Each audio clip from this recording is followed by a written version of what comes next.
The Gambling Files podcast presents Desert Island Discs with your host, John Bruford.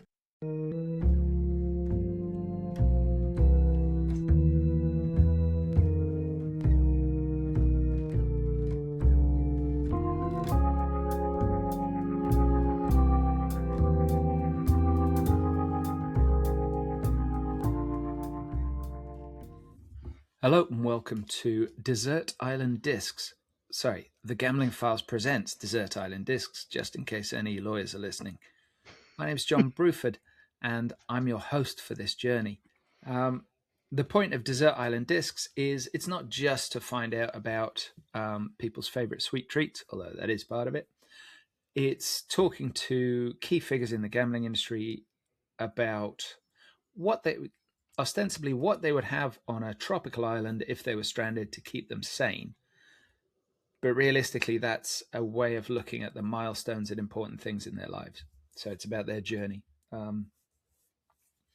So our guest gets to choose 3 albums, 3 books, 3 movies, 1 song, not on the albums, 1 pet from any point in their lives, 1 object, 1 dessert, and 2 pieces of advice, 1 from their older self to their younger self, and vice versa. So, today's guest, I need to begin with an apology because I got it badly wrong when we were supposed to record before. So, Charles, I'm sorry. Very pleased that you're here now. It's none other than Charles Cohen, founder of Department of Trust, among many other positions in the gambling industry. Charles, welcome. Welcome. Thank you very much. You're lucky I forgave you for your absolute rudeness of not turning up last time. But it was okay because actually I really couldn't get my head around this list. This is a pretty tough assignment. So I'm glad for the extra time.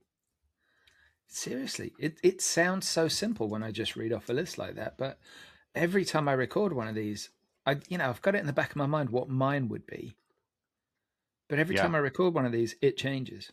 Yeah, it's hard, and it's a bit like picking your favorite child. No, that's easy with mine. You've only got 1. No, I've got 3. Oh, you got 3. Okay, yeah. All right. Oh well, let's not go there. 3, but just 1 favorite. No, they never listen to this podcast. That's what you think. No, they listened to the other one. I made the mistake of saying on the Gambling Files that it was really funny that the kids had believed me when I said I couldn't afford to get them bikes. And the next time I saw them, they were like, "Dad." Okay. Rumbled. All right. So, Charles, you've for years you've been my go-to guy for if I don't understand. This is going to sound terrible for me. If I don't understand something, I go to either Finton, you, or Sarah Ramanauskas. Okay. Well, I'm flattered to be in such esteemed company. They're both absolutely top smart people. Yeah, they're pretty legendary, aren't they? But you're there on merit. Well, thank you. We usually kick off with 3 albums. So what I'm going to do is I'm not going to change things up. What's your first album? This is your tropical island. Your basics are taken care of. You've got food, you've got shelter, except for desserts. You've got food, you've got shelter, water's taken care of. What's your first album? My first album is Talk Talk, The Colour of Spring. Whoa. Okay. So I think we're probably about the same age. You might be a little bit younger than me, I'm not sure. 56. Yeah, you're a tiny bit older than me, but I would have guessed around my Botox. age. Yeah. I hear you. No, yours, not mine, but okay. But yeah, Talk Talk are one of those bands that people that liked them back in the day are still passionate about them now. They're like they're in you forever. Yeah. People are so passionate. So yeah, why this album? So The thing about albums uh, is that they kind of mark certain chapters in your life. Yeah. This one I was listening to in when I must have been doing my A levels. So I was in sixth form and had it on, you know, cassette, and it was really the first. I was never really into pop music. I mean, it was kind of nice, but I never really got into anything, right? And this was the first album that I really just kept listening to over and over and over again. There's something really quite profoundly brilliant about it. And then they went on to do these other quite extraordinary albums. I don't know if you've ever heard the later ones, Ascension Day and all these things. And that I still listen to them. Actually, I probably listen to it maybe at least once a month, if not more, because it's just brilliant to sit there and let it wash over you. It's tremendous. And so I every time I listen to it, though, I'm kind of back in my Morris Minor sitting outside the car park at school, thinking, why am I doing this? Um, yeah, fabulous, fabulous piece of music, and really genre defining. So there's a lot that came after it that couldn't have happened otherwise. They really were amazing because they started out, they tried to make them into a kind of a regular pop band. That didn't really work. I mean, they had some hits, but Color of Spring, Life's What You Make It was just, mind blowing, and still is. Incredible, incredible track. They are one of those bands, Talk, that musicians especially love. Yes, it's very nerdy. Hmm. It's very nerdy. I'm not a musician. I wish I was, but um, people like you said, people get passionate about it, but it's in a really nerdy way. Hey, it's your choice. I'm Yeah. not dissing you with But nerd I could, talk. if I'm stuck on this desert island for a long time, I could just listen to that on repeat, and I'd be very happy.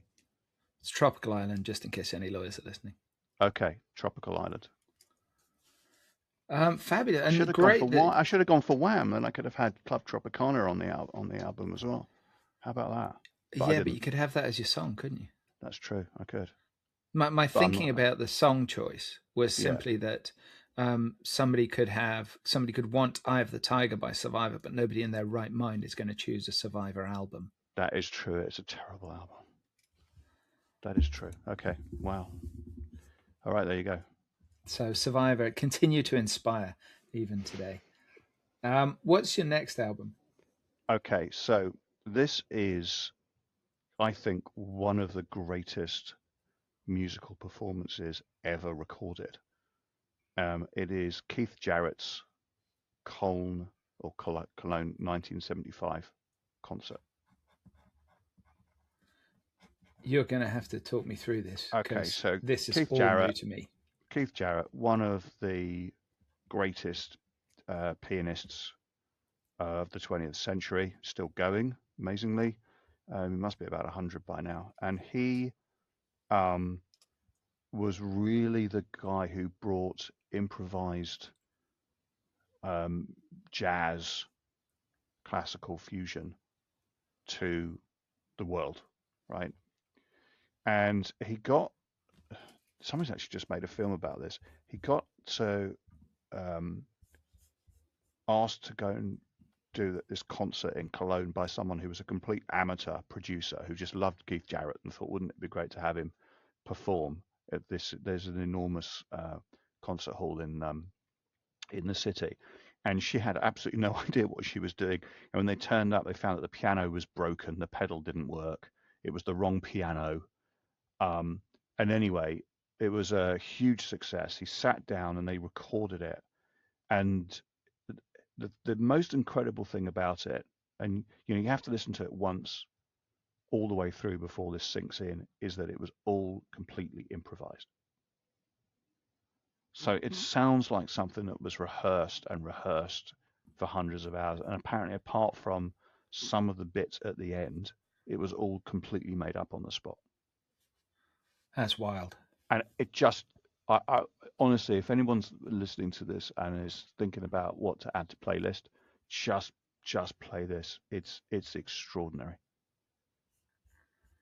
So I'm just looking at the album now. That's over an hour of improvisation.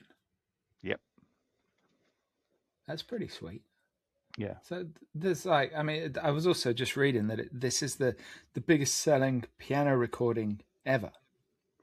very possibly. I mean, it wouldn't surprise me. I mean, he's done some incredible stuff. Like he did Arvo Pärd's Tabula Rasa, which is would have been my fourth album if I was allowed to have four albums. Um, so kind of like Keith Jarrett's everywhere, and he's like, it's not as serious as Glenn Gould, who was around at the same time, was much more intense on classical music. Um, it's you know the it's the improvisation quality. It's amazing. It's one of you can't describe it. You just go listen to it, everybody, and then write to us and complain that we're talking nonsense, or tell us that we've changed your life. I'm gonna go find it later. Okay. Um, you just got me thinking about this. This is kind of by the by, but there was an album that came out a few years ago by Lisa Coleman, a Yeah. name that you might not be familiar with because why would you be? Lisa Coleman is one half of Wendy and Lisa, which sounds like the chavviest pair of musicians in history, but they were actually a major part of the revolution, as in Yeah, it's Prince Prince. and the. Yeah, Prince's band. Yeah. And Coleman released a solo album a few years ago, which is just all keyboard, and Hmm. it was described as semi-improvised. I've got to Um, look that up. That's great. and it's it's really fabulous. There's something about the simplicity of just a keyboard or just a piano. Um, there's a reason that such an incredibly old instrument is still used in popular music every day. Right. I think as animals, it hits a real emotional chord, no pun intended, inside us. I really do think that. And as Lisa Coleman got me thinking about that. So let's see what Keith Jarrett's got, shall we? Okay. Better be good. Brilliant. But the Lisa Coleman album, that's like 28 minutes or something like that. I'm going to give you a whole hour for this. Okay. You won't regret it, I promise. But the picture of Keith Jarrett I'm looking at on Wikipedia, he just looks cool. Yeah. He just looks like a cool human being. He's astonishing. I mean, he kind of repeats this trick in various European cities over the years, but the Cologne one is by far the best, in my personal, very unhumble view. Hey, humility's overrated. What's your third album? My third album is um, I would like the complete set of Bach's sonatas and partitas for violin, um, which I think is I don't know, must be about 40 pieces from memory, maybe more. Lots of it gets cut up quite a lot, but there are a few really excellent recordings out there. In the days when you used to buy actual music, I had about 5 different recordings of this, and it's amazing how something that's so simple can be so different. The same notes played by different people, um, and kind of take your pick and which ones you like. But this music is, um, it just I don't know, it just sort of speaks to you in a very very profound way. The structure, I mean, anything that Bach writes, structurally, people talk about the maths of it and the beauty of it, but it's the perfect music. It really is, and it's simplicity, and the rhythm and the way that it works, and you just get carried along by it. And actually, there's quite a lot of stuff you listen to today. It's actually that's just a Bach uh, melody that's just they've just ripped off. But that's because he just wrote thousands and thousands of extraordinary tunes, or pieces, and every single one of them is a piece of art in its own right. And anyway, a lot of people love the whole kind of the cello suites, the Yo-Yo Ma's of this world, and that's great. I love that. But if you like that, then listen to the violin stuff because it will blow you away. Well, hang on, I need to take a step back here. There's a question about the Keith Jarrett album that I didn't ask, and I'm sorry. Okay. How did you first encounter that record? God, I don't remember. I really don't remember. A lot of my music discovery when I was at university, I had a room in the first year. I had a room above the music shop, the classical music shop, and basically when I got my grant, the first thing I did was go downstairs and buy a pile of CDs. And there was a couple of people in there who would just say, "Okay, well, why don't you try this, this, and this?" And of course, that was how you discovered music in those days. And so I listened to it Yeah. then, and then I kind of um, didn't really listen to it again a lot until quite recently, actually, when I read about this movie that was coming out. And I thought, God, I haven't listened to that for a long time. And it was just super fresh. Again, it got reissued, I think, and then yeah, it's amazing. All my CDs went the way of all things, right? I mean, God knows what happened to them all. Yeah, I know what happened to mine. Damn it. Uh, Got ruined in a leaky garage. yeah, actually, that happened to a lot of mine as well, and all my albums, my LPs. Fucking don't. It's just Yeah, heartbreaking. yeah. I'd never gotten Um, rid of any of them. They no, were it's just there. true. So, um, yeah, that's how I came across it. Um, Bark. Like, this ties in with what you were just saying about how we used to discover music. And this isn't strictly speaking a Barkster, but I used to work in a bookshop in Shrewsbury, and it was in the basement of an old sort of hospital building. Mm, And it was fucking freezing down there because it used to be the mortuary. It was absolutely freezing even in the summer. And there was a cassette player and a radio, and of course the radio couldn't get anything. I was in the basement, and this is I could still smoke at work then, and so this was God, a those were the long days. time ago. But there were just a few cassettes there, and there was the best of Van Morrison, which got quite boring quite fast, and that was how I discovered Mozart's piano concertos. Because mostly Ah, as a late teenager, I was listening to rock and indie. yeah. This was the early '90s, and I pretty much wore that. I think it was like Mozart piano concertos, like 21 to 23 or something, and I played the shit out of that thing. And that's exactly where I fell in love with classical music. Um, and that's sort of maintained. But that brings me up to Bach, Yes. Johann because Sebastian.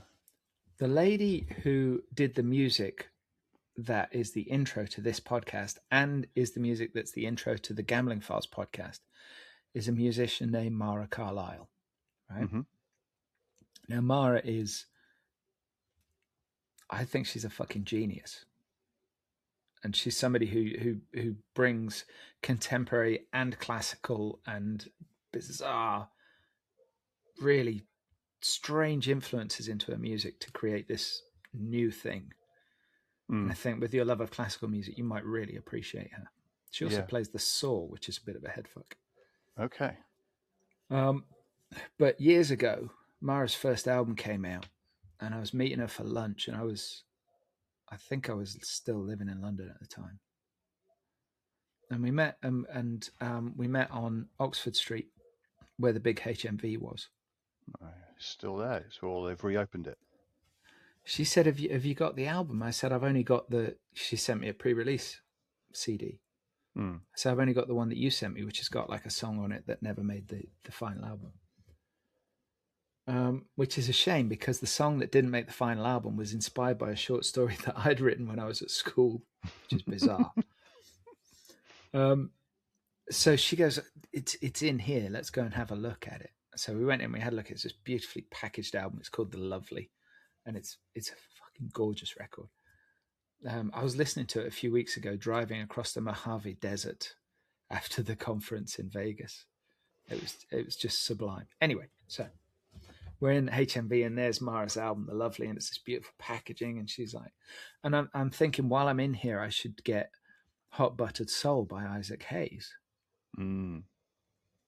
What a record that is. and I can't find it. It's like I'm in this massive record store and they don't have it, and then you're just thinking, what kind of world do we live in?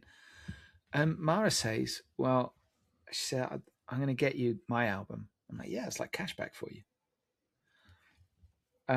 But she got me another one as a gift, and she bought me the Pablo Casals EMI Masters recording of Bach's Suites for Cello and Violoncello, Very nice. Very nice. the one with the vinyl hiss on it. Okay. Yeah. I still listen to it, like to the I've got it's on every playlist I've got. I think pretty much, apart from the ones I listen to in the car, because the bass in the car The, disappears. the cello suites, it is the gateway drug to Bach, as well as toccata and fugue. Okay, I need to make notes. Gateway drug. But the thing that puts me off Bach consistently, I know this is going to make me sound like a terrible person, is whenever the harpsichord pops up, it just annoys me so much. Okay, well, you're not going to like my object then. We'll get to that. Oh, okay. Um, well, we can move. Should we go? Should we move on to books? We can move on to books. What's your first book? Hitchhiker's Guide to the Galaxy. I can't believe nobody's picked that before. If I can have all of them, all 5 books in the trilogy, I would do. But There'd be an omnibus, wouldn't there? there is an omnibus. There is definitely an omnibus. Although, frankly, the first 3 are the best. But let's not argue about it. I love that book. I was completely addicted to it throughout my whole teenage years. And the BBC radio series, which if you've ever listened to the original radio series, is unbelievably cool.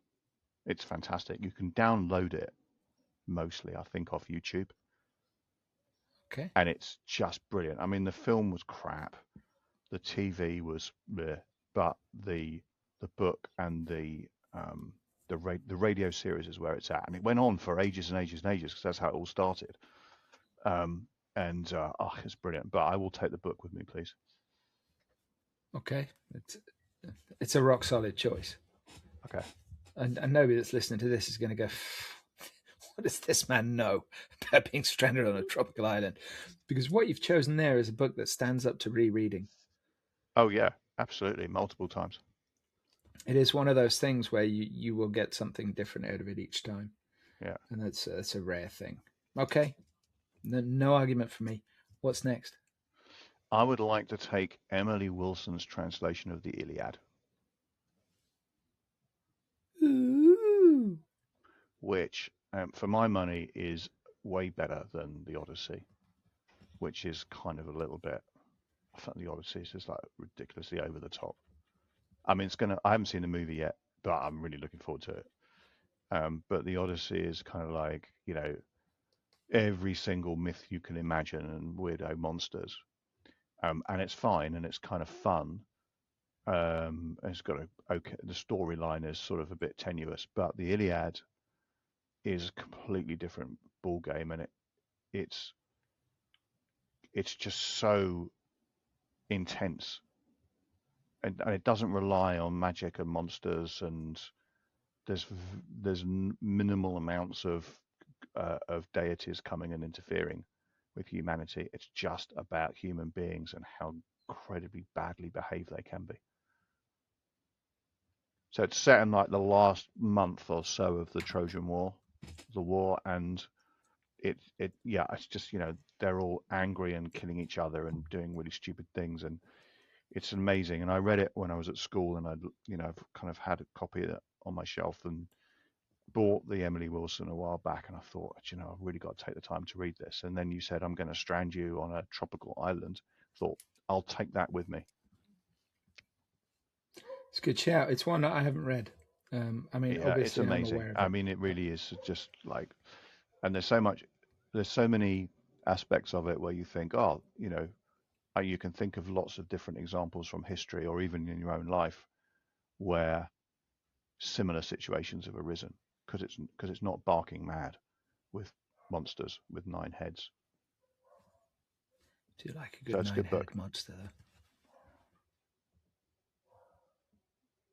And it's a big summer for, Big classical summer for Greek texts. sandals. Yeah.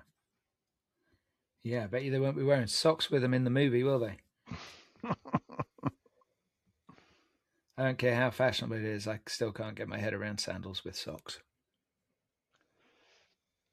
You need to go to Germany more often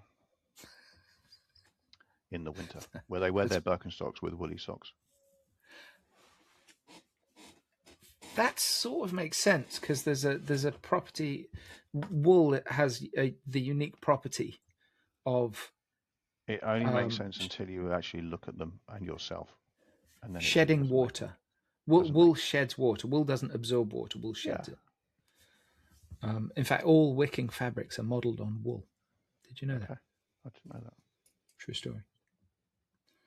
God knows why I know that. But I do. Okay, that's 2 books.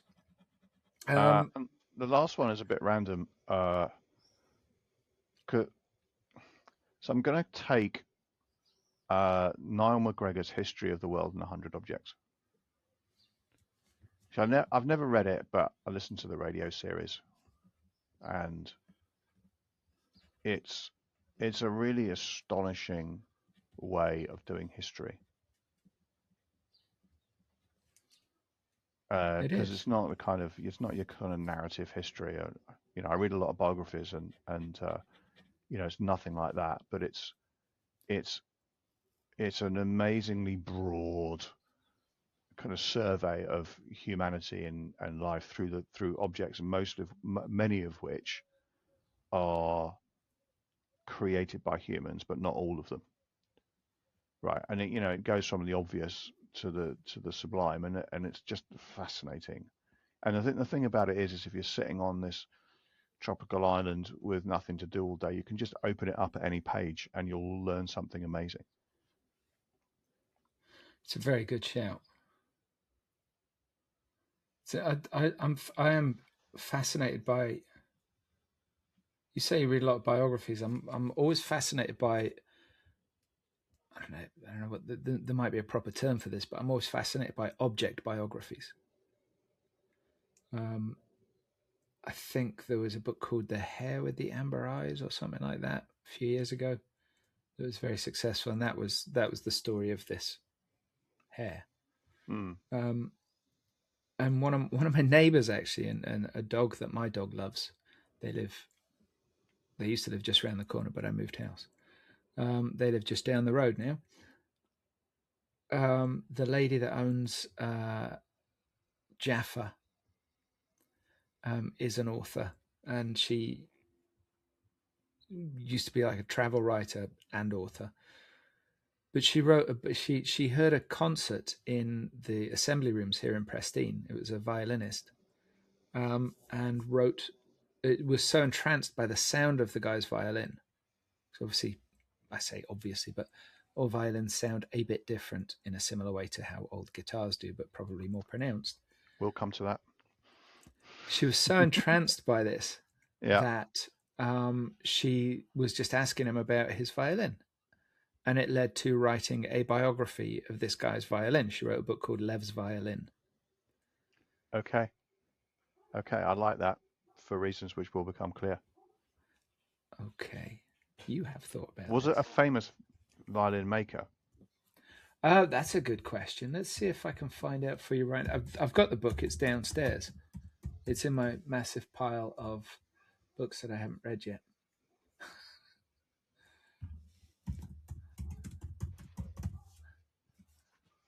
Okay, Lev's Violin. An Italian adventure. Well, this does say in the Guardian review, the search for the origins of an exotic sounding instrument leads to Cremona. Cremona. Where Cremona is where they're, home of the great Antonio Stradivari. Yeah. But there were lots of, yes, I mean, I'm sure this guy wasn't standing up playing a Strad and not realizing it. But No. okay, very interesting. No, it's not. Greg reveals that auctioneers declared his violin worthless, little more than junk. So she wants to go and find out where it comes from. I'm going to have to read it. Apparently, it is a fabulous book. I would love to. Can you send me the link to that? I can absolutely do that. Sounds right up my street. And the dog, Jaffa, is lovely. Oh, that's nice. Hates most dogs, but my dog's so daft and so big that she just went up to Farley, piled into him, expecting him to back off and all that, and he just stood there looking at her with his tail wagging. And then they played because he just didn't understand that she was trying to batter him. Good times. It's good having a stupid dog. Okay, I'm totally going to look up the history of the world in 100 objects because that is right up my street. That's really fascinating and a wonderful idea for both book and a radio series. That's really good. I do like that. We're going on to movies now. Yeah. And this is a tricky one. I have judged guests in the past, just so you know. Okay. Just kidding. Okay. So my first one, in no particular order, is the original Blade Runner. As in the theatrical cut. Yeah. Because there must with be the slightly 5 ambiguous ending. Yeah. And the voiceover. Yeah. And there's 1,000 reasons for that, but you know, anything that sort of Philip K. Dick genre, sort of high concept but beautifully realized. It's just an extraordinary film, and every time you watch it, you spot something that you didn't see before. You know, and it's unbelievable production design. Unbelievable. Yeah, for its time, it was extraordinary. I mean, just everything about it, you know, was remarkable. Primarily, it was because I think it was a really great story and a great idea, well rendered. And a lot of the time, you get a beautifully rendered film, but there's nothing inside it, there's nothing underneath it, and it's just dull. But this isn't one of those. It's great. I think most of Philip K. Dick, stories and books that have been adapted, most of them are at least a bit good. Some of them are excellent. And like, there's a Ben Affleck movie called Paycheck, I think it was called, that got absolutely torn apart critically, and it didn't do well at the box office. It's immense fun. I mean, it throws out a bunch of the story. It's from a short story. Yeah. Screamers is another one that was totally ignored when that came out. That's fantastic. Yeah. There's loads. I kind of ignore the reviews.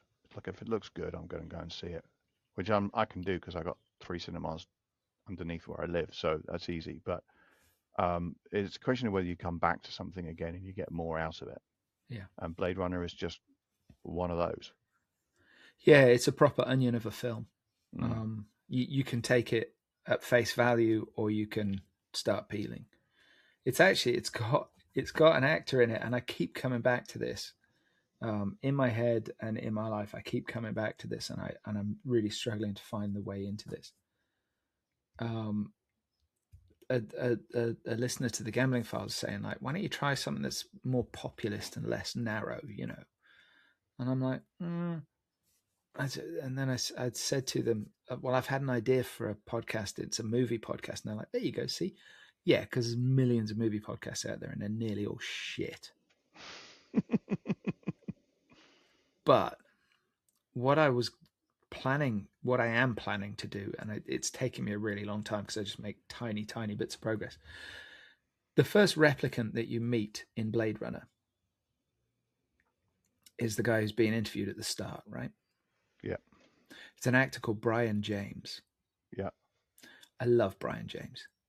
I'm a huge fan of his. He did, and I know people will always say, oh, Dick Van Dyke.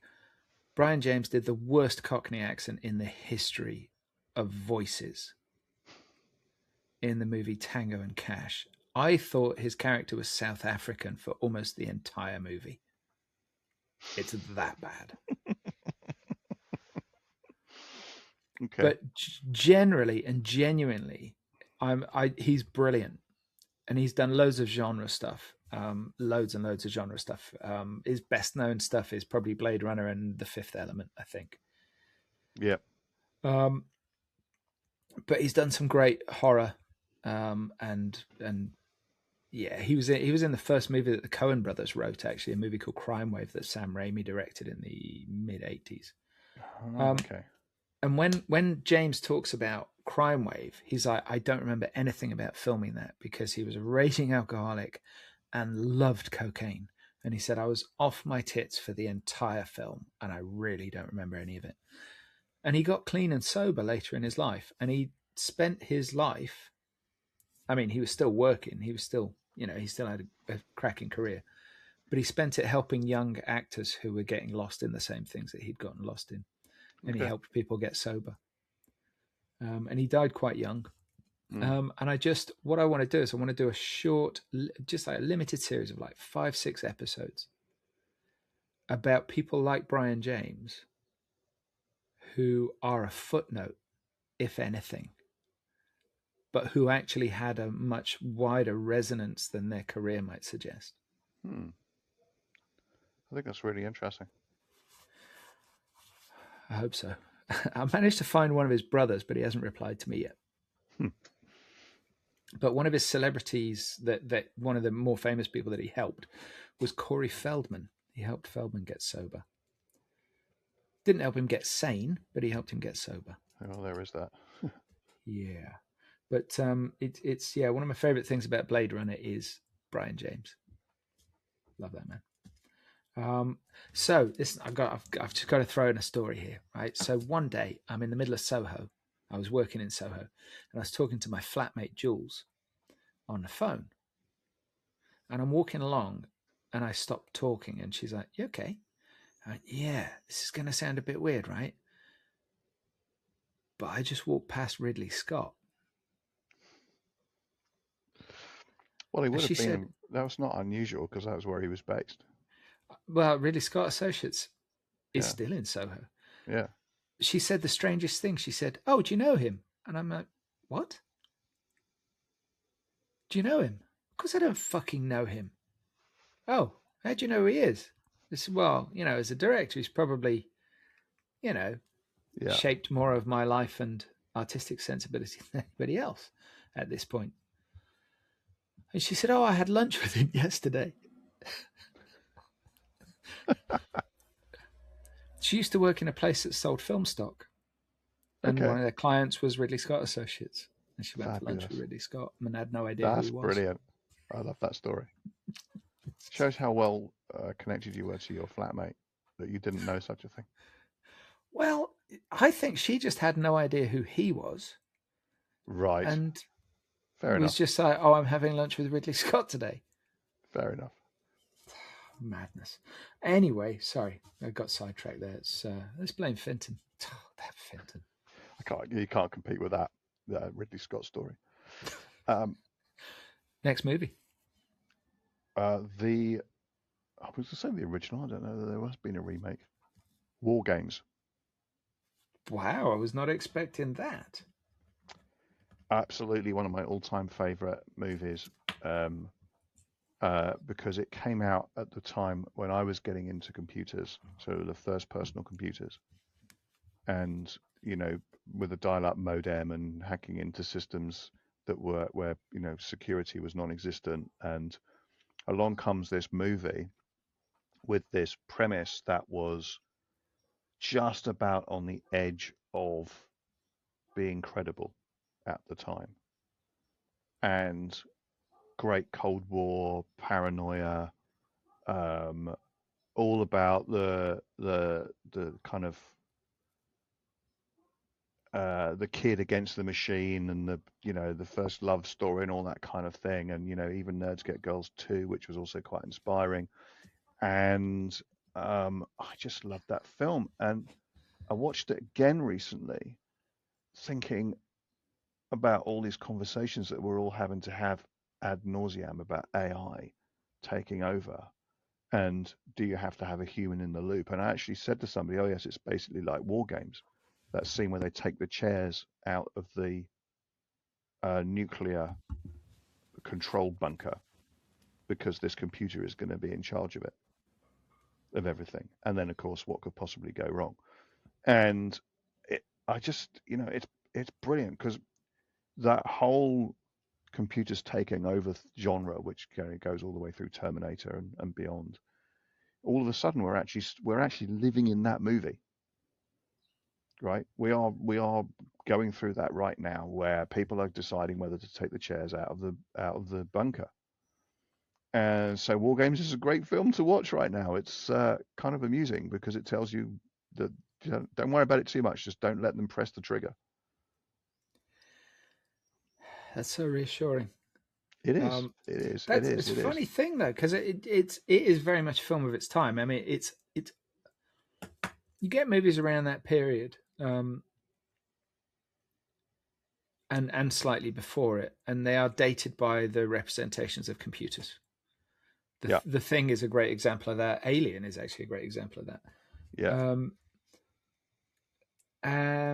But it's and I don't know that people do that enough these days, that they're able to, as a horror fan, I can look past the shortcomings of movies very easily and find that little nugget of gold in there, because horror movies are never made with any money. They're made with passion and idealism. And fake blood. A lot of fake blood. Lots of latex. Yeah, often. Yeah. But War Games does kind of fit into that, because you've got to, watching it now, you have to look past. I mean, it's a rock solid film. It's tense. It's really tense. It's a John Badham movie, if I remember right. And Badham made some fantastic films. He did make a couple of duff ones, but only a couple. Famously, Saturday Night Fever was one of his. I didn't realize that it was the same person. Yeah, People forget. Yeah. Saturday Night Fever is a fantastic, tough little film. Oh, it's sad as well. Really sad. It is heartbreaking. Yeah. It's fantastic. Yeah. Now the sequel to that, oh my word! Now we mentioned the word vanity. I can't remember if that was before we recorded or when we started recording. Now Stallone in Staying Alive would have been made in about 1984, something like that. Stallone directed it. And directors sometimes put themselves in things, or they put their director mates in things, or in Hitchcock's case, he might put his shadow or his silhouette in something. Stallone pops up in that movie about 8 times, and each time he's bumping into Tony Manero in the street. Yeah. But seriously, it happens about 8 times. Of it just barges him in the shoulder and just looks at him. Vanity is not the word. I mean, it's just unreal. It's also a very wonderfully silly film. But oddly, this is going to... I used to edit a DVD magazine, and my deputy editor went over to... oh, God, I can't remember the studio now. Paramount, maybe? There was a party on the Paramount lot for the launch of the Grease DVD, and they flew him over to the States to go to this party. And he did some interviews while he was there. And for some reason, he managed to talk to John Badham. And Badham told him that they had to monkey with the editing in Saturday Night Fever because John Travolta can't keep rhythm. What? I know, right? It's mind-blowing. This guy's this legendary dancer, and apparently they had to keep speeding up and slowing down. Love that. To match the music's rhythm. You never know what you're looking at. It's not real. It's upsetting in many ways, and I hope Princess Diana learned that before it all went south. War Games, though, yeah, that's really shocked me. But the timing was War Games like 83, 84? Yeah, 83, I guess. And as you say, it's so relevant to now. Wow. Okay. Bring your third film. So the third film was really hard. First two were easy. because there were a lot of contenders for the third film, and I was thinking, um, what would I want to watch whilst I'm stuck on a tropical island with nothing to do? And uh, I didn't want to go for another action or sci-fi. Um, so I'm actually going to go with Chariots of Fire Okay. because I have a real sentimental attachment to that film. Just the, I have no interest in sport, but a very strong association with the lead character and what his life story and his journey. It's Well, very it's a modern, isn't it? misunderstood. It's a misunderstood. If you ask somebody in the street what it's about, they'd say it's about running.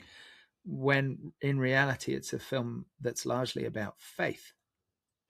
It is about that, but there's also a really strong storyline about defiance and putting science and objectivity above any other consideration. So it's a film about progress, actually. At the end of the day, Okay.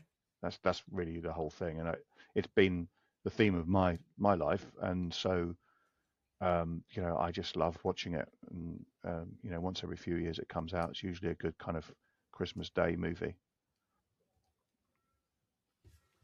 Yeah, when you've got a trapped audience for it, right, Well, kids, no, sit I'll down. go off and watch it on my own. No one else will watch it. That it's either that or Die Hard. But Chariots of Fire, lovely film, really, really nice. And then it's about a world that really no longer exists, but all of the problems and the challenges really still do, and are worth addressing. Yeah, it is a movie with timeless themes. Mm. In fact, all three of your well, Blade Runner is certainly a movie with timeless themes. Um, I'm just remembering it was the Oscars in 80, 84 maybe, Mm. and when I think it was Michael Putnam or David Putnam David or Putnam. Michael Dealey. Yeah. One of those two guys, when they were picking up one of the Oscars that Chariots of Fire won, they Mm. said the British are coming, the British are coming, and Yes, they I were remember they that. were they were wrong. They were Yeah. largely wrong. um, and of course, it's a film that's really, really strongly associated, strongly remembered for that Vangelis theme. Yeah, which is a shame because it tends to be sometimes when a film has such an incredibly famous tune associated with it, that's all people can think about. Mm. But it is a fantastic film with a great soundtrack. Didn't Vangelis also do the music for Blade Runner? Yes, he did. He didn't do War Games, though, as far as I know. I think that was Howard No, Shore that or was somebody like that. yeah, that was War Games wasn't about the music. I've got to know who did the music now, though. Okay, War Games, 1983 film. Yep, yep, got it. Matthew Broderick, Dabney Coleman. Wow, he was great. Oh, interesting. Um, Arthur B. Rubinstein. There you go. Who? Yeah, he's probably had a better career than me, but I'm gonna go along with your who. Oh yeah, he did a bunch of John Badham stuff. Yeah, Oh, I he mean, did the there's movies Heartley. like Flashdance, for example, where the theme tune was actually better than the movie, and the movie was like an extended video for the theme tune. But this isn't one of them. They work well together. There is a tremendous book called High Concept, Mm. which is about the producer Don Simpson, Yeah, who produced with Jerry Bruckheimer that idea of high concept. yeah, You can say what the movie's about in about 6 words, and it goes a lot into Flashdance. And of course, British directors at that time were the ones that did this. I mean, Flashdance was Adrian Lyne, who's a God, British. you're a proper movie nerd, aren't you? You really are. I have been. Um, but Lion was a commercials director, like Ridley Scott was, and Scott's brother Tony Scott. Okay. But Tony Scott and Adrian Lyne did more to create that visual signature around Yeah. those movies and Hmm. around the pop videos at the time than anybody else. Right. Um, but Flashdance is it? I know people still talk about Flashdance fondly. It's an awful film. Yeah. It is a really It's a awful terrible film, film. and it's yeah. There you go. It is what it is. It's at least hilariously bad. Yes, Um, it's a bad in an entertaining way, in a really beautifully artistic, over the top way. yeah, 100%. But also, if you say, I love sort of describing movies to somebody in so like the movie Requiem for a Dream. Yeah. Okay, so a friend was like, you should watch that. I'm like, what's it about? And he said, well, I can't really tell you what it's about, but it starts off with a kid selling his mum's television to buy drugs and goes downhill from there. Which is pretty good. Whereas Flashdance is about a female welder who wants to be a ballet dancer and lives I in a whole mean, warehouse to herself, which is quite something. it's extraordinary. Yeah. I just, It's not, just like Billy Elliot without manners, I think.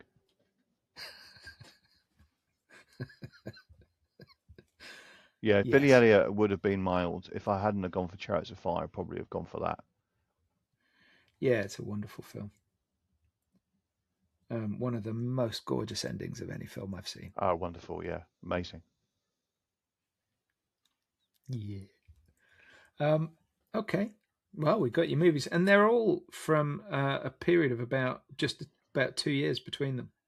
Well, Maybe like just most 1 year. people, I imagine, all my tastes, your tastes get formed, don't they, in a very short period of time, and then everything else you just do on repeat. Yeah, I don't know. I think aspects of your taste. I was liking it to kids. Kids, when they're young, tend to like olives because they're really salty. Hmm. And as they get a little bit older, they don't like olives anymore.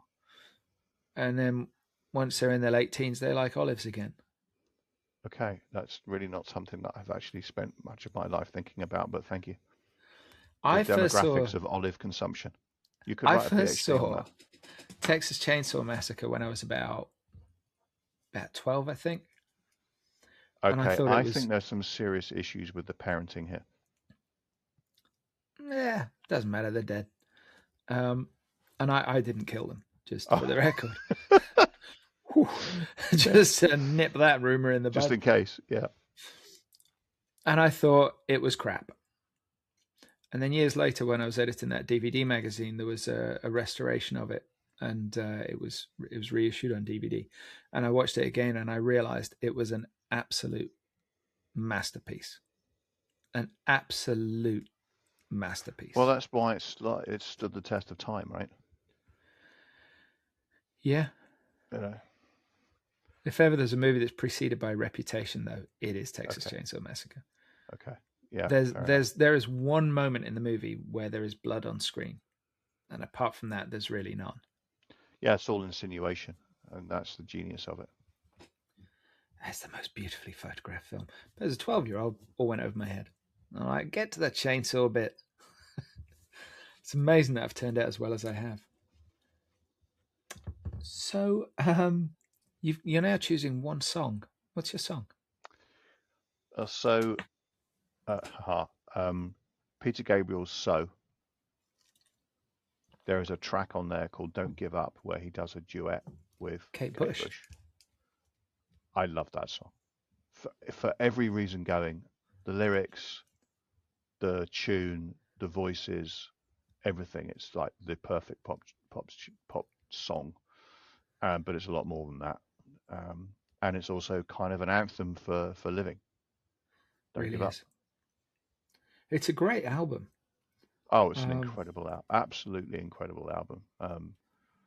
There isn't really a duff track on it. did you hear that story that came out after Ozzy Osbourne died about So? No, tell me. This I don't know why it surprised me as much as it did, but I mean, Ozzy was a music fan, as most musicians are. Mm. But when So came out, he was obsessed with it and just played it on a loop all day, every day, to See, the I extent knew I that had something in common with Ozzy Osbourne, and now I know what it is. his PA quit because he was fed up of hearing the album. I Yeah, love that. yeah, it's an extraordinary album. But there you go. That's the one track I would salvage on its own. That's a great choice. Yeah, I love that. Okay. We're now on to one pet from any point in your life. Oh, do we not go through for the object next? No, I'm going to go pet next. Wait, we can do Okay, pet. object if you'd rather do object. Would you rather do object first? I have had a terrible, terrible experience with pets. I cannot never ever let me be in charge of an animal. In fact, when I had children, it did occur to me that I probably shouldn't be allowed to be in charge of small humans either. And the reason is that all the animals I've been responsible for have died before they're supposed to, Okay. Yeah. right? And it's not due to anything other than a complete inability to pay attention to them. I just can't do it. Anyway, so the pet that I would love to bring with me was a tortoise that I had when I suppose I must have been about 11 or 12, maybe slightly younger, called Horace, in the days when you could have tortoises. Lived in the garden, and I just kept forgetting to feed it. And I was a terrible, terrible, terrible owner. And um, eventually he just disappeared. And no one knows what happened to him. I think he might have fallen in the bin where the dog shit went, or just escaped and never came back again, which I wouldn't blame him. But any other animal I've been in charge of has not enjoyed the experience. So I'd like to try to redeem myself, since I have nothing else to do, by looking after this tortoise properly. And they live a long time. So if you're there for a long time, it's a great Unless they're choice of owned pet. by me. Well, obviously there. Yeah. But in this instance, because it's a redemption, he's going to have a long and happy life. Yes. Also, you won't have one of those horrible British winters, which tortoises are really not designed for. No, they're not. No, it was awful. I felt terrible. I still feel bad about it. And yeah, just I'm not mad about the whole idea of domesticated animals. Okay. And neither are my dog and cat. That's probably They what just they seem, think about you. they just seem perpetually angry. Why aren't you Yeah, just feeding me all the time? yeah. Bastards. Okay, now we're on to object. What's your object? It's a harpsichord. No, it's not. Is it? So I'll tell you the story. My father's brother, late brother, was a luthier, made guitars, violins, and harpsichords. And he was in Cambridge, very, very successful.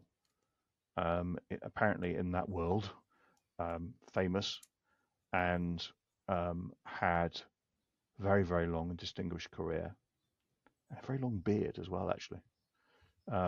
He lived in he and his wife. They lived in Greenwich Village for a long time. He did instruments for Peter, Paul, and Mary, and he did lutes for Julian Bream, and it was really amazing. And of course, it was by far the most exotic member of my family. And he was commissioned by their other brother to make a harpsichord featuring in lacquer scenes from the family history.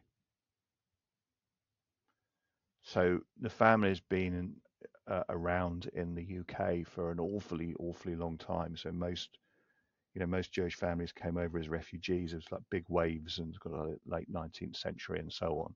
So they were all expelled in the 15th century and then came back a couple of hundred years later. And my family on my father's side seems to have been around for a long, long, long, long time.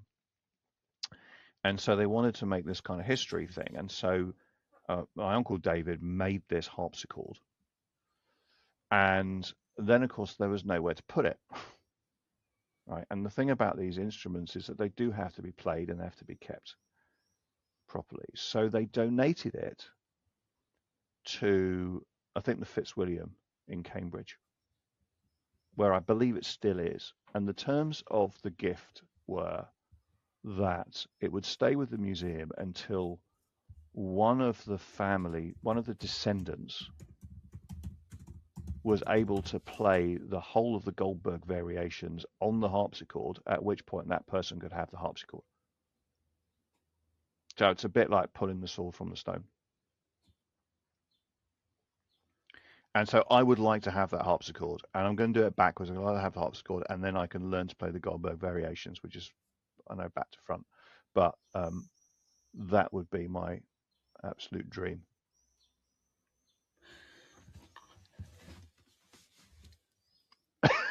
I told you, didn't I? That I know is you the hate best harpsichords. reason that Yeah. anybody could want a harpsichord. Yeah, I got to tell you, I'm with you on them as well. I find them really quite annoying, the sound that they make. But a beautifully tuned one playing music that was intentionally written for it is actually quite good. It's just inspired me to look something up that I've been meaning to look up for absolutely ages.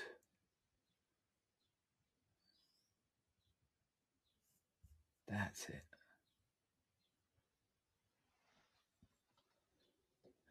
Clavinet. Clavinet, yeah. Clavinet. Because the piano evolved, like any other species, to what we know today. But you had various forte pianos and stuff, and a lot of the instruments that Bach and so on were writing for don't were those versions of those instruments for their time. Yep. And so what they thought they were writing and what it sounds like today on a modern instrument, two completely different things. Yeah. I was listening to some Stevie Wonder and some James Brown. And it struck. I was listening to Superstition, Yeah. which is obviously just fucking immense song. And then later in the same playlist was Get Up Off of That Thing. Yeah. And they both have this really funky something in there. And I'm like, that can't be a harpsichord, can it? And I like clavinet, it kind of is the 60s funk harpsichord. Yeah. Well, It's then there's the not Hammond dissimilar. organ as well, right? I mean, that's something else. Love that. Yeah. That always just reminds me of Viz, though. Which is still going. It is. I subscribe. It's they did they would do these one-off bizarro strips like Nude Motorcycle Girl and things like that. But they did one called Captain Morgan and his Hammond organ.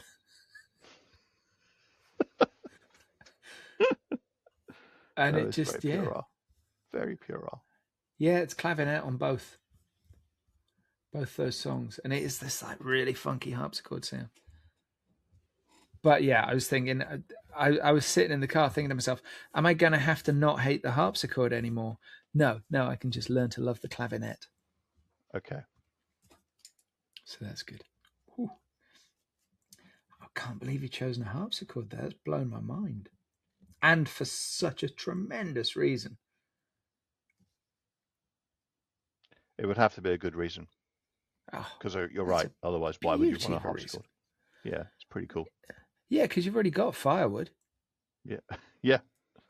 And by the way, he one of the things that he did was he traveled to Cremona and made varnish using the same volcanic ash that Stradivarius and Guarneri used, and tried to prove that the secret to the sound of those instruments was actually the ash in the varnish rather than the wood.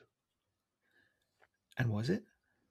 Well, it was a source of considerable controversy, and still is. It's interesting.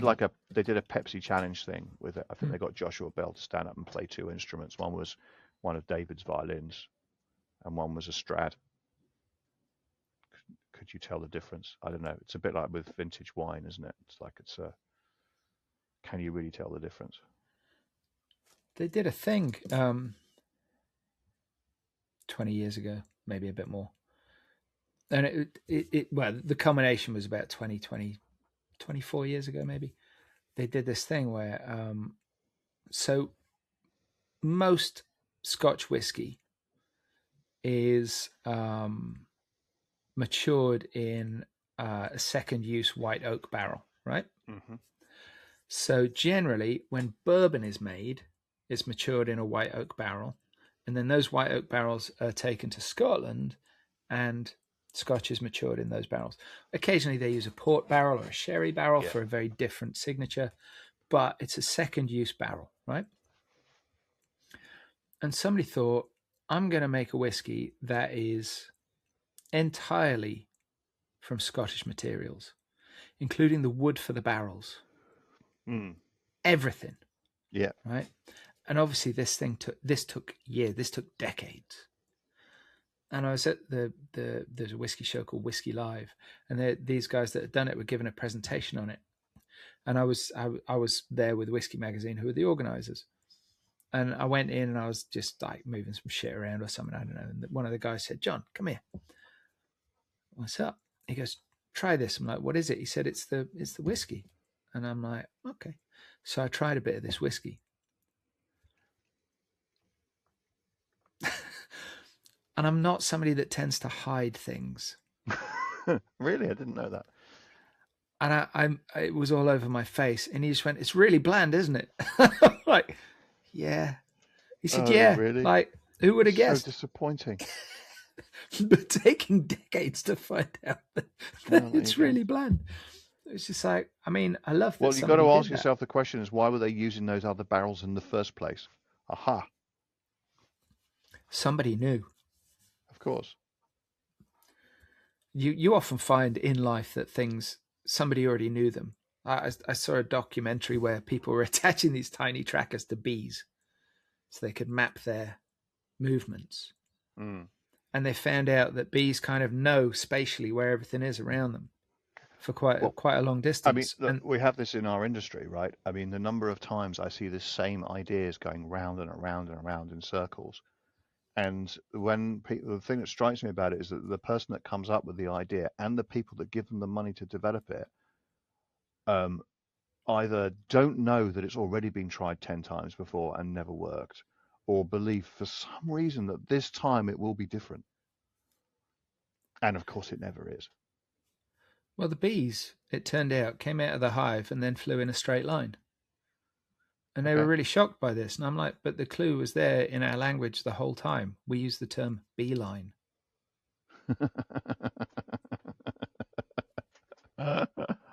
Okay, there you go. I could have saved them a lot of time. Yeah. But then they wouldn't have got their PhDs. Yeah. Maybe I should go get myself one of them fancy PhDs. Yeah, probably not. So, now we're getting into the real bones of this. We're on to your dessert choice. Okay. So I watched the episode that you did with my good friend Gavin Isaacs, with whom I share many things in common, one of which is that I'm not really a sweet sort of guy. But I'm going to tell you that my dessert choice is a traditional Edwardian dessert, Welsh rarebit. Oh. So if you are ever lucky enough, or maybe unlucky enough, to be taken for lunch to one of these clubs, gentlemen's clubs in St James's, or posh places, or the House of Lords, or anywhere like that, they still serve Welsh rarebit as an after meal alternative to dessert. And I suppose it's no different to people having cheese and cheese after dinner. So it's cheese on toast with Guinness or stout of some kind and a mustard. And it usually comes in sort of nice petite little Mr. Creosote sized squares, Teeny weeny wafer thin.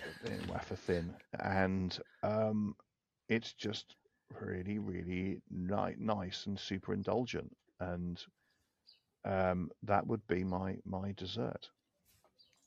Wow. That is new. Well, it's not. It's very old, but yeah, It is very old. it's out of fashion. Well, I don't know. I mean, I'm sitting here in Wales. I'm pretty sure I could go find it today. Yeah, I mean, you probably could, but it's just one of those things that um, nobody really. It was of its time, right? And Yeah. it's a bit like they've just stopped making that fish paste stuff because like nobody buys it anymore, apart Oh, from the people who read the gentleman's relish. Spectator. Gentleman's relish, yeah. Wow. They stopped And making that. no, they've just stopped. The Ah, company that made it has just announced that they're stopping it. that's disappointing. Obviously, it makes you want to go and buy some. Of course, but now you can't. And so it's very popular with readers of the Spectator. I've discovered who want to have a you know campaign in Parliament to have it reinstated. But Welsh rarebit is great, and actually works pretty well with as dessert. Okay. Sounds good to me. I mean, often you see Welsh rarebit on a menu and they're actually doing fucking cheese on toast. Yeah, That is not uncommon, even here in Wales. Okay, that's interesting. Actually, my ex and mother of my children, she works.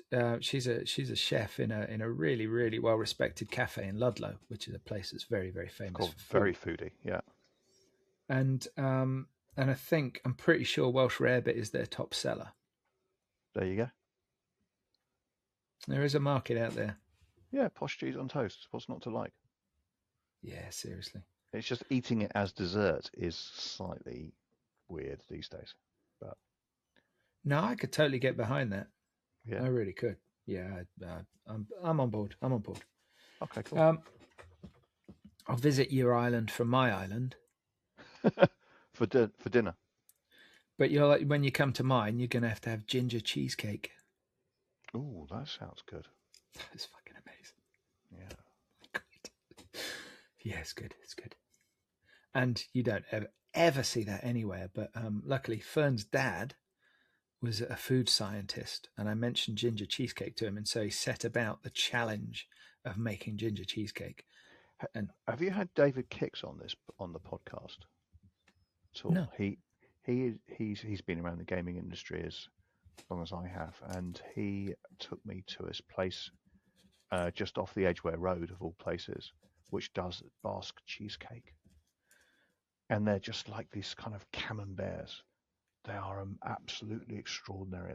That is really literally to die for because I think it probably comes with a heart attack token attached to it. that does sound right up my But street. that's very good, very very good. If anyone's interested, I'll find out or email David Cakes. Will tell you what's the name of the places. Okay, next time I'm in London. Yes, right, we'll do it. Now we get into the difficult bit. Yeah, Two pieces of advice: one from your older self to your younger self, and one from your younger self to your older self. you're right. This is the very very difficult bit because, well, for all sorts of reasons. Because we've been Oh, through you therapy, it also might get to actually. choose. You also get to choose when you can give or receive the advice. Oh, okay. That actually doesn't make it any easier. Okay, that's good. Um, so older to younger is kind of easier.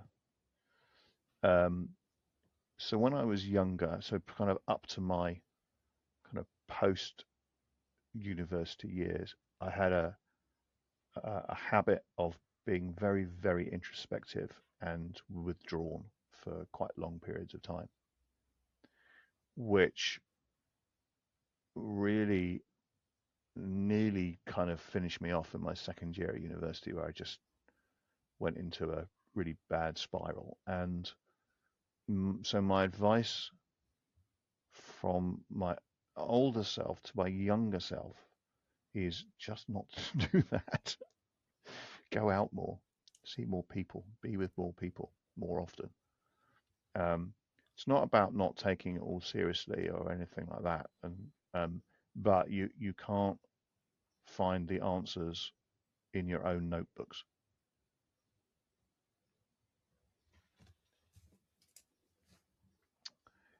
Um, the younger to older,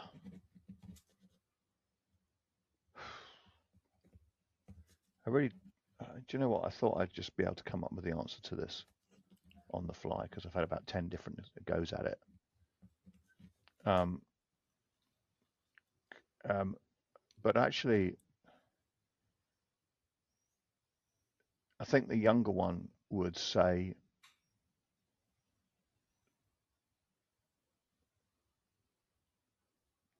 don't hmm, don't forget to do more new things.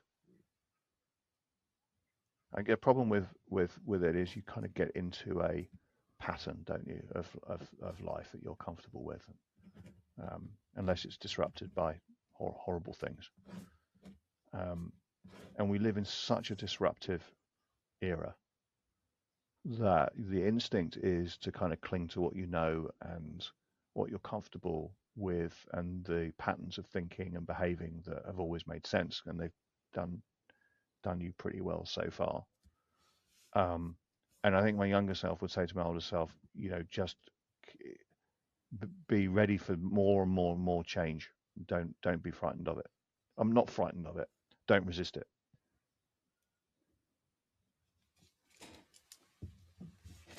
But actually, the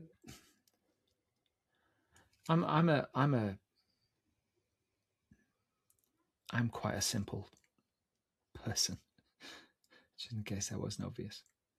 And there was something that Bill Hicks said in, I think it was his last tour before he died, and it was about how it was the concluding speech. I think it was a Revelations tour. It was the concluding speech, and he says something along the lines of, "We make choices out of fear or love." And that really has stayed with me for decades. And actually, I think fear, even if you don't recognize it necessarily as fear, can be an incredibly powerful influence, an incredibly powerful subconscious influence. But the fear of things changes, it evolves as you get older. Like, I could honestly describe myself as basically fearless until I was nearly 40 and I had kids. Right. And then it See, was like, oh, shit. yeah, okay, I get that. I'm not, I don't, I think actually I'm not sure I completely buy that fear or love thing. I think what's interesting to me is avoiding making choices until you absolutely have to. Um, and I The think, growth in anxiety comes, yeah, an awful lot of that comes down to indecision. yes, yeah, for many people it definitely does. It also depends on the nature of the decisions you're talking about. Um, but um, it's it's hard for your younger self to advise the older you because the whole point about being the younger you is there's so much that you just don't know, Yeah. right? Um, and it's kind of what you're doing is you're reflecting on yourself at that point. It becomes a little bit self-serving, giving that piece of advice. It's easier the other way around because you can look back on the things that you did that you now realize were really stupid. Yeah. If I ever do this, mine for that, it's just going to be a nightmare. Yeah. Or you could just simply, that thing in Back to the Future where he takes back in time the baseball results, the almanac of Yeah. baseball results. You could that's probably the best thing to do if you want to advise your younger self. It's like here are some scores. Go play some bets. Invest in Apple. Yes, invest in Apple. Just after the point where Steve Jobs comes back, that's when you buy. Yeah. If you just go for it when I'm about 18. You know, I remember working on a Mac Classic 2 on my first magazine job. Wow. And Okay. I loved it. It was a great piece Yeah. of kit. It was Yeah. like, you know, invest in Apple. Don't worry about the ups and downs. It will all come good. Yeah. Yeah. That would be nice. Um, I guess the idea is that you're say you're 16, 17, 18, 19 or whatever, Hmm. and you're able to look at your future self as a snapshot.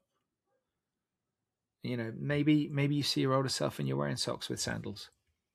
Oh, I mean, essentially, the message from my younger self to the current self is just don't get too comfortable. Yeah, that's it. Always expect the unexpected because it never stops. I saw somebody did a diagram. It's probably some fucking meme or something, and it was sort of it had sort of you in the middle of not you, it had one in the middle of a circle, and it was this is your comfort zone, and then there was a massive circle around that. It just said, and this is where all the interesting shit is. Yeah, yeah, And yeah. that's another thing stayed in my mind. And it is like, especially like if you've got kids or young kids, in my case, it's easy to stay with the routines. It's easy, it's safe.